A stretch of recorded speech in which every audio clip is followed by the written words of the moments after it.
This is Democracy Now!, democracynow.org, the War and Peace Report. I'm Amy Goodman. Today we're looking at the ongoing standoff at Standing Rock in North Dakota, where thousands of Native American water defenders and their allies are resisting the construction of the Dakota Access Pipeline over concerns that a leak could contaminate the Missouri River, which provides water for millions of people. The resistance has been met by increasing repression by hundreds of police officers from North Dakota and surrounding states, as well as by unlicensed pipeline security guards who unleashed dogs and pepper spray against Native American protectors on September 3rd. Well, Democracy Now!'s exclusive video report of that attack went viral, was viewed over 14 million times on Facebook, and was broadcast by major outlets including NBC, CBS, NPR, MSNBC, CNN, The Huffington Post, and many others. 5 days after Democracy Now! Released this on-the-ground report, Morton County issued an arrest warrant for me. The original charge against me was criminal trespass. Yet on Friday, October 14th, after Democracy Now! Returned to North Dakota to fight the charges and to continue covering the resistance to the Dakota Access Pipeline, we learned that the state's attorney, Ladd Erickson, had dropped the criminal trespass charge for lack of evidence, but had filed a new charge against me, riot. This is part of Democracy Now!'s live broadcast from outside the Morton County Courthouse and Jail on the morning of October 17th, as I waited to see whether Judge John Grinsteiner would approve the new riot charge. We're broadcasting live from outside the courthouse and jail in Mandan, North Dakota.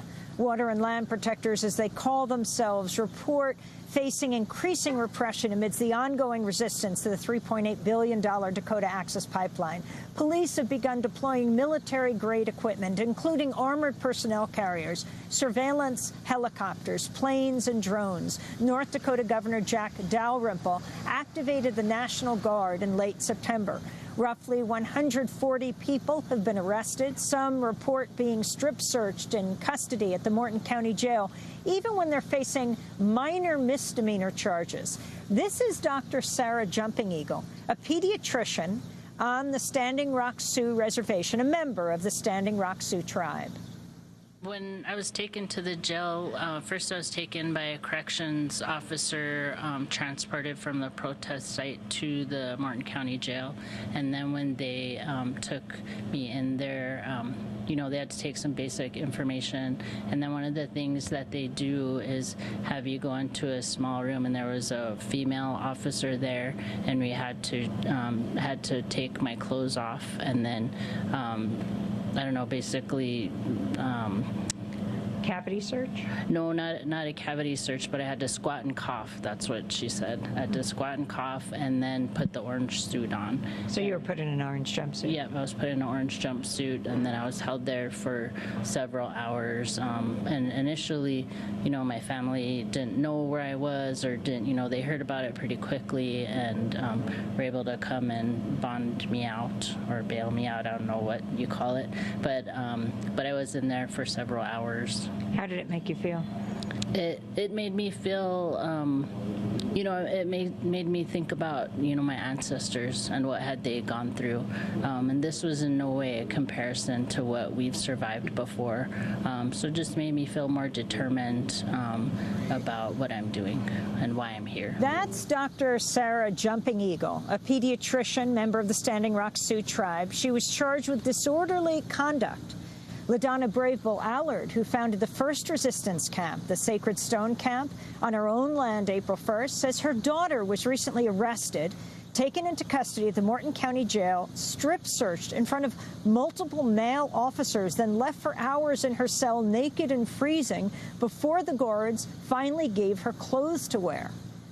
LaDonna Allard says her daughter was repeatedly asked by guards, "Who is your mother?" which Allard sees as an indication that her daughter was targeted because of who she is. Cody Hall from Cheyenne River Reservation in South Dakota says he was also strip-searched after he was arrested Friday, September 9th, held for 3 days without bail or bond, and then charged with 2 misdemeanors. As I exited out of the vehicles and entered Morton County, I came up an elevator, and as the elevator door opened up, I was met with state police. And then, you know, of course, Morton County people are there to book people, but And then from there started the process of the booking. And then again, went into a private room where they asked you to, get naked. They had my arms, they kind of like a extend your arms out, and you're fully naked, and they have you, lift up your genitals and, bend over, cough. And so it's really one of those tactics that they tried to break down your mentalness of everyday life, because not every day do you wake up and say, hey, I'm going to get, naked and have somebody search me today, that's a private, that's a private feeling for you, when you get naked. So. And 4 days later, when you were finally released, they hadn't allowed you to go out on bail or bond for those 4 days. You came before a judge in the orange jumpsuit? Yes. I sat in the court office in my orange jumpsuit, locked, still handcuffed, exited out of the courtroom, and as I left the courtroom, there were 20 or so state police, all in their bulletproof vests, everything just looking, like they're going into action of some sort. And then they literally had a line from the courtroom to the door that connects you to the county jail. And my mother walked out with me, and as we got to the door, they were opening the door up, and as I looked behind me, my mother and I, all of the cops then proceeded to kind of swarm, like make, that big wall, as I entered in, which was again an overkill, but that too, though, to show a dominant force.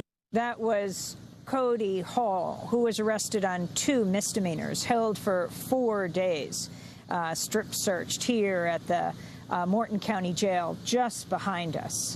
Well, for more on the resistance to the Dakota Access Pipeline, the police crackdown, we're joined by 2 guests. Winona LaDuke, Native American activist, executive director of the group Honor the Earth. She lives and works on the White Earth Reservation in northern Minnesota. And we're joined by Tara Hauska, national campaigns director for Honor the Earth. She's a Ojibwe from the Cochiching First Nation. We welcome you both to Democracy Now! Winona, let's start with you. We have spoken to you intermittently through this resistance. Where does it stand now? Well, as far as we are in, I'm just looking at the big picture. Right now, there is about 900,000 barrels per day of oil coming out of this state, and they project that into 2019. And so what I'm trying to understand is that if that's all they have, and it's already going out, why do they need another pipeline of 570,000 barrels of oil per day? In other words, they're already meeting all their demand. For the next 2 years, that's all the oil that's in there. And this is really what we call this is the Dakota Excess Pipeline. The Dakota Excess? The Dakota Excess Pipeline. This is really about spite. It's really about spite. What do you mean? It's just really about hating. It's just really about trying to put something in across these tribes. It's exactly what the chairman and you said before. If they wanted this pipeline so damn bad, they should have put it north of Bismarck. And they should not have violated the law. The whole pipeline was approved through something called the Nationwide Permit Number 12, which means they could cut it into a lot of little pieces and never do an EIS and pretend like, that's intended for like if you have like a pipeline from a school to the water service center or something like that. It's not intended for a 1,600-mile pipeline. Total misuse of the law, and the president really needs to intervene and uphold the law. Tara Hauska, you have been following these protests and the level of militarization in response to the protests. You were there on Saturday. We spoke to you at one of these peaceful marches of hundreds of Native Americans. Yeah, we've seen this incredibly militarized response from North Dakota that has been so over the top in reaction to Native Americans peacefully protesting, praying for the land, praying for the water. These are women and children that are out there. We saw the most recent one on Indigenous Peoples Day. They had Native Americans out there praying for the land. They put a teepee up in front of the actual pipeline route, and they called that a riot. There's nobody there rioting. They're doing that as North Dakota is doing that as it's increasing the amount of militarized response, militarized force. They're calling in other sheriffs from other states. They're upping this incredible amount of police force for no reason. Well, all for this pipeline. Winona, who profits from this pipeline? Who owns this pipeline? Well, Enbridge, we just spent 4 years fighting Enbridge.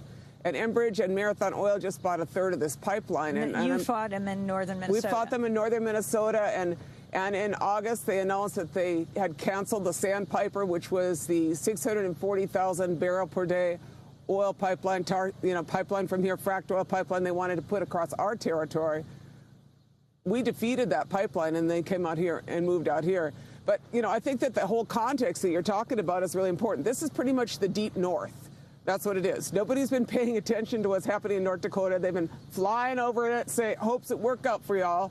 And in the meantime, Indian arrests have been consistent. There's no infrastructure. Native people are treated like, third-class citizens. Suicide rates, everything's going on. And, the governor's acting like this is Mississippi up here, and you can just do that. And now people are finally noticing. But it's been going on for a long time up here. And this is, finally a flashpoint where people are saying that's enough. We're not going to let you take our water. We're not going to let you destroy that which is ours. After Ferguson, the whole country saw the level of militarization of local police departments. You were there, Tara, where there was an MRAP. There's a armored personnel carrier at this peaceful protest where you offered the police water, clean water, right? We did. Indigenous women went up there and we offered the police water, sage, and sweetgrass. Yep. And, trying to show that we are peaceful, that we are doing this for not only our children, but their children, too. This is a people issue. Water is a people issue. What inspires you most, Tara? I think it's incredibly inspiring to go out there and to see, a line of police like that and an MRAP. And, we've seen sound cannons. There's helicopters flying overhead. And there's this little group of Native American people and their allies that are out there standing there defiant and, trying to defend their people and their land. I want to talk about this issue of strip searching. Winona, it is astounding to hear that even people like the pediatrician for Standing Rock, Dr. Sarah Jumping Eagle, was strip searched for disorderly conduct. Is this typical? I would say that generally North Dakota is not good to Native people and is really behind the times in terms of constitutional and civil rights. For many, many years, our people have had an undue burden of the legal system against it, and nobody has really paid attention. The ACLU, for instance, American Civil Liberties Union, had one person that covered both North and South Dakota. A little understaffed, I'd say. And that's how things develop like this. But it's wrong. It's wrong. Do they have a right to strip search people for disorderly conduct? I think that this state is reading the law as broadly as it can when it comes to violating the constitutional rights to free speech of these people.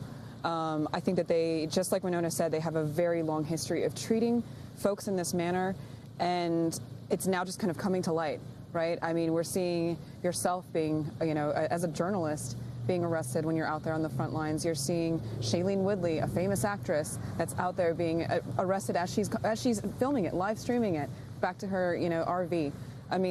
This has been happening to Native people in this state for a very, very long time, and it's just now reaching the mass. People are looking at this saying, here's a Native American ceremony, and there's hundreds of police officers with a militarized response behind them. It's madness. Why do you continue to resist with this level of force against you, a raid against you? Because this is what these folks are standing here for. What I'm standing here for is the protection of water and the protection of the future generations. That matters more than any, criminal trespass or these, attempts to suppress and keep our voices down. We're seeing the police represent and protect a company interest more than human beings and people. These are U.S. citizens that are all here standing together, and seeing their rights violated, seeing young children afraid of the police, that shouldn't happen, but it is. That's what people were saying to the police on Saturday when they lined up all in riot gear with the MRAP, the armored personnel carrier. They were saying, who are you protecting? Why aren't you protecting us? They're clearly protecting Dakota Access. They're protecting this profit interest over people and saying that we're the danger. The system's gone totally rogue, is what's happened. The fact is that, You should not be protecting. How far are you going to go with this pipeline? How far are you going to push these people? How far are you going to push all of us for these pipelines? You know, it's way too militarized. It's called a mine-resistant armored personnel carrier. That's what it is, an MRAP, a mine-resistant. At what point did you need a mine-resistant armored personnel carrier in North Dakota? And seeing, I mean, local schools doing, lockdowns when these protests are happening. We saw that emergency alert, which is typically reserved for an Amber Alert for a child that's been taken, for protesters, warning in the area, it's frightening people. This is just like started, we're somehow scary. On Saturday, we kept getting on all of our phones emergency alert, and then it would say something like protesters in the area. Yeah, they're totally trying to demonize us, is what they're trying to do. And the fact is that the people that are out here, you know, are trying to protect the water. They aren't making any new water in North Dakota. And this is the only water we got, same water as when dinosaurs were here. And this is what we're going to need to drink, and our descendants are going to need to drink. And all our animals, our horses, all our animals need that water too. And this is a chance to protect that water. North Dakota's already done enough to kind of mess up the water out here with all that fracking waste and starting to pretend that that's working out okay for us. It's not. It's time to stop. It's time to stop and protect the water. There are a lot of people concerned that this is escalating to a very bad situation. Are you concerned about this? Yes, I'm concerned that they are escalating it. The police are who's escalating it. Our people have consistently been praying. Our people have consistently engaged in nonviolent direct action. And, you know, we had a forum in Bismarck this last week, and it was very well attended, because I think people in Bismarck want to know why all these cops are out there, what is going on, you know, why these people are coming in here. So, you know, I'm saying to people of Bismarck, people in North Dakota, we're here because it matters. I'm from northern Minnesota, and bad things happen in North Dakota and head my way, whether they're pipelines or emissions from your coal plants. You know, affects all of us. So, you know, it is time to say our civil rights, our constitutional rights are all being violated. Winona, you're leaving here in just a few hours to go back to Minnesota to fight another pipeline? That is right. I also have to say hello to my grandchildren and my children. They've been asking me to return. But, you know, what I would say is that, so we're facing this other line, Line 3, it's called Enbridge Line, 760,000 barrels per day of tar sand pipeline proposal. Same route. You know, we defeated the Sandpiper, which was proposed, a brand new pristine route, as opposed to the 6 pipeline wide aging pipeline infrastructure in northern Minnesota that goes around across Highway 2. Enbridge now wants 760,000 barrel per day pipeline called Line 3, and it's their single largest project. So I'm going home. Hearings are starting on that. So I have to face that. And you know, that's the one that's going into Wisconsin. That's why Dane County was also out here, is because they're facing the biggest pipeline, tar sands pipeline ever. It's a twin of that. You know, and they're and with the bad governor and you know, doesn't want to protect the people of Wisconsin. That's why he sent those people out here too. But they are projecting they're going to have a big battle on that line 66 going through Wisconsin, as well as in, you know, northern Minnesota. You know, and I told Enbridge, I had a meeting with them. I said, we know how to camp too. We know how to camp too. You know, and we aren't going to let you get that pipeline. You know, they didn't get the last one. They didn't get the Sandpiper, and they're not going to get Line 3. And so they should move on. Enbridge itself, you know, big investor in this, they have a $4 billion wind portfolio. I'm like, put some wind up. We'd like you. Do something real. Don't call this energy, you know, security, national energy security for the future, energy self-sufficiency. That's a pipeline. That's not helping anybody, except for those oil companies. Wind, solar, efficiency. These houses out here are just freezing in the winter. People freeze to death because they don't have adequate infrastructure in their houses. They got a 50-year-old health clinic. Do something for people if you're going to invest out here. Tara Haskell, what is it like to be on the front lines of these protests?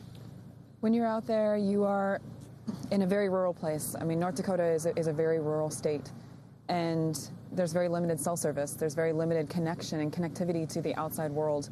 And when you're out there and you're facing a, you know, line of police that are armed with assault rifles, there's an MRAP, there's whatever military, there's helicopters overhead, it is very scary. You think about what happens if someone just accidentally, you know, gets too excited and thinks that somehow, you know, maybe we're praying too hard or whatever it is, and they shoot. You know, that's how it feels when you're there. And the police are a scary presence. It's not a comfortable feeling to know that you are actually afraid for your life from the police because they're protecting a pipeline and they're protecting the interests of Dakota Access. It's a very scary feeling, and it's one that I think, you know, more people need to be aware of, and they need to understand that we've reached a point now where we've got a state actively and openly protecting the interests of big oil, and we've got a Congress that's directly controlled. There's so many campaign donations that come from big oil, and we see a Congress that deregulates the oil industry again and again and again. That was Tara Hauska, National Campaigns Director for Honor the Earth. She's Ojibwe from the Cochiching First Nation. And before that, Anishinaabe activist Winona LeDuc, co-founder of Honor the Earth. Well, only hours after that broadcast, I learned Judge John Grinsteiner had refused to sign off on the riot charges against me, a major victory for press freedom. But since that victory, protesters and journalists have continued to get arrested in North Dakota. More than 400 people have been arrested. When we come back, we'll be speaking about the increasing repression against the resistance to the Dakota Access Pipeline. Stay with us.